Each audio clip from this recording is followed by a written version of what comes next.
ഈ ഒരു question 2019 CGL പ്രിലിംസിന് ചോദിച്ചൊരു ക്വസ്റ്റ്യൻ ആണ്. അഡ്മിനിസ്ട്രേഷൻ എന്ന് പറയുന്ന ടോപ്പിക്കിനെ ബേസ് ചെയ്ത് ചോദിച്ചിട്ടുള്ള ഒരു ക്വസ്റ്റ്യൻ ആണ്. ക്വസ്റ്റ്യൻ ഇതാണ് പറയുന്നത്: ഒരു ട്രയാങ്കിൾ ABC, അതിൽ AD എന്ന് പറയുന്ന മീഡിയൻ ആണ്. P എന്ന് പറയുന്നത് ADയിലുള്ള ഒരു പോയിന്റ് ആണ്.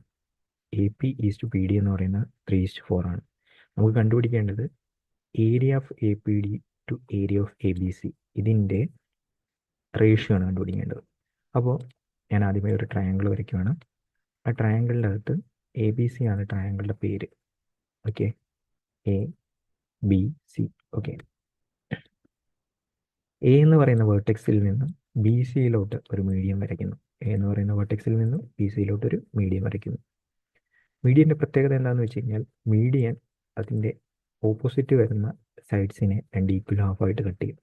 അപ്പോൾ ഇവിടെ ഇപ്പോൾ BDയും DCയും ഈക്വൽ ആയിരിക്കും. ഇതിൻ്റെ തിയറി സെക്ഷൻ നമ്മുടെ ലാസ്റ്റ് ഇട്ട ജോമെട്രീൻ്റെ തിയറി വീഡിയോയിൽ ഉണ്ട്. നിങ്ങൾ ജസ്റ്റ് ഒന്ന് ചെക്ക് ചെയ്ത് നോക്കിക്കഴിഞ്ഞാൽ അതിൽ കാണാൻ പറ്റും. ഇത് മാത്രമല്ല, ഈ മീഡിയൻ എന്ന് പറയുന്നത് ഈ ഒരു ട്രയാങ്കിളിനെ 2 ഈക്വൽ ഏരിയ ആയിട്ട് കട്ട് ചെയ്യും, അല്ലെങ്കിൽ 2 ഈക്വൽ ഹാഫ്സ് ആയിട്ടും കട്ട് ചെയ്യും. ഇത് നമ്മൾ അറിഞ്ഞു വെക്കണം. ഇനി അടുത്തതെന്ന് പറയുന്നത് P എന്ന് പറയുന്ന ഒരു പോയിന്റ് ഉണ്ട്. അത് വരുന്നത് P എന്ന് പറയുന്ന പോയിന്റ് വരുന്ന ADയിലാണ്. AP ഈസ് ടു PD എന്ന് പറയുന്നത് 3:4 റേഷ്യോ ആണ്. 3:4 റേഷ്യോ ആണ്. ദെൻ നമ്മൾ ബിയിൽ നിന്ന് പിയിലോട്ട് ഒരു ലൈൻ വരച്ചു കഴിഞ്ഞാൽ, ബിയിൽ നിന്ന് പിയിലോട്ട് ഒരു ലൈൻ വരച്ചു കഴിഞ്ഞാൽ ഇങ്ങനെ ഇരിക്കും. അപ്പോൾ നമുക്ക് വേണ്ടത് APD എന്ന് പറയുന്ന ട്രയാങ്കിൾ, APD എന്ന് പറയുന്ന ട്രയാങ്കിളും, ഓക്കെ സോറി, APB ആണ്. APB എന്ന് പറയുന്ന ട്രയാങ്കിളും അതുപോലെ തന്നെ ABC എന്ന് പറയുന്ന ട്രയാങ്കിളിൻ്റെ ഏരിയയാണ് കണ്ടുപിടിക്കാൻ പറയുന്നത്. ഓക്കെ, ഇത് വേണേലും ആയിക്കോട്ടെ. അപ്പോൾ അതിന് മുമ്പ് ഒരു തിയറി ആയിട്ട് പറയാനുണ്ടെങ്കിൽ, ഒരു ട്രയാങ്കിൾ എടുത്തു, അതിൻ്റെ ഒരു വേർട്ടെക്സിൽ നിന്ന് ഈ പറയുന്ന ബേസിലോട്ട് ഞാൻ ഒരു ലൈൻ വരച്ചു. ഓക്കെ, മീഡിയൻ അല്ല, ഒരു ലൈൻ വരച്ചു. ആ ലൈൻ 2 ട്രയാങ്കിളായിട്ട് ഈ പറയുന്ന ഫിഗറിനെ കട്ട് ചെയ്യുന്നുണ്ട്. ഓക്കെ, അപ്പോൾ ഈ 2 ലൈനുകൾ തമ്മിലുള്ള റേഷ്യോ സപ്പോസ് A:B ആണെന്ന് വിചാരിക്കുക. അതായത് ഈ ലൈനും തമ്മിലുള്ള റേഷ്യോ A:B ആണെന്ന് വിചാരിക്കുക. അങ്ങനെയാണെങ്കിൽ ഒന്നാമത്തെ ട്രയാങ്കിളിൻ്റെയും രണ്ടാമത്തെ ട്രയാങ്കിളിൻ്റെയും ഏരിയ തമ്മിലുള്ള റേഷ്യോ A:B ആയിരിക്കും.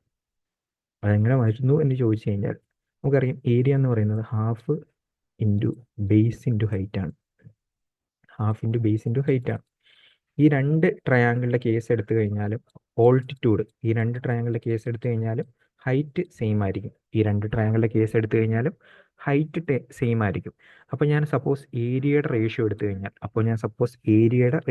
കഴിഞ്ഞാൽ half into base into height അല്ലേ, ആ ഹൈറ്റ് രണ്ടിടത്തുനിന്ന് വെട്ടിപ്പോവും. ബാക്കി പോയിട്ട് ബേസിൻ്റെ റേഷ്യോയിലായിരിക്കും ഏരിയ റേഷ്യോ വരുന്നത്. 1/2 1/2 കട്ട് ചെയ്തു. അപ്പോൾ ഇവിടെ ഒരിടത്ത് എയും ഒരിടത്ത് ബിയും ആണ് ഏരിയ സൈഡിൻ്റെ റേഷ്യോ വരുന്നത്. ഓക്കെ, അപ്പോൾ അത് കൺസിഡർ ചെയ്ത് കഴിഞ്ഞാൽ ഈ ഒരു ട്രയാങ്കിളിൻ്റെ, അതായത് ഈ ABD എന്ന് പറയുന്ന ട്രയാങ്കിളിനെ 3:4 എന്ന റേഷ്യോയിൽ കട്ട് ചെയ്യത്തക്ക രീതിയിലാണ് ഇത് കിടക്കുന്നത്. അപ്പോൾ ആദ്യത്തെ മുകളിലത്തെ ട്രയാങ്കിളിൻ്റെ ഏരിയ എന്ന് പറയുന്ന 3 യൂണിറ്റിന് തുല്യവും താഴത്തെ ട്രയാങ്കിളിൻ്റെ ഏരിയയുടെ ഇതിന് 2 യൂണിറ്റിന് തുല്യമായിട്ടാണ് വരുന്നത്. അങ്ങനെയാണെങ്കിൽ ABD എന്ന് പറയുന്ന ട്രയാങ്കിളിൻ്റെ ഏരിയ വരാൻ പോകുന്ന, അതായത് ആ വലിയ ട്രയാങ്കിളിൻ്റെ ഏരിയ വരുന്നതെന്ന് വെച്ച് കഴിഞ്ഞാൽ 7 യൂണിറ്റിന് തുല്യമായിട്ട് വരും. ഓക്കെ, അങ്ങനെയാണെങ്കിൽ വലിയ ട്രയാങ്കിൾ ABC എന്ന് പറയുന്ന ട്രയാങ്കിൾ എന്ന് പറയുമ്പോൾ അതിൻ്റെ ഇരട്ടി വരും. ABC എന്ന് പറയുന്ന അതിൻ്റെ ഇരട്ടി വരും, അതായത് 14 വരും.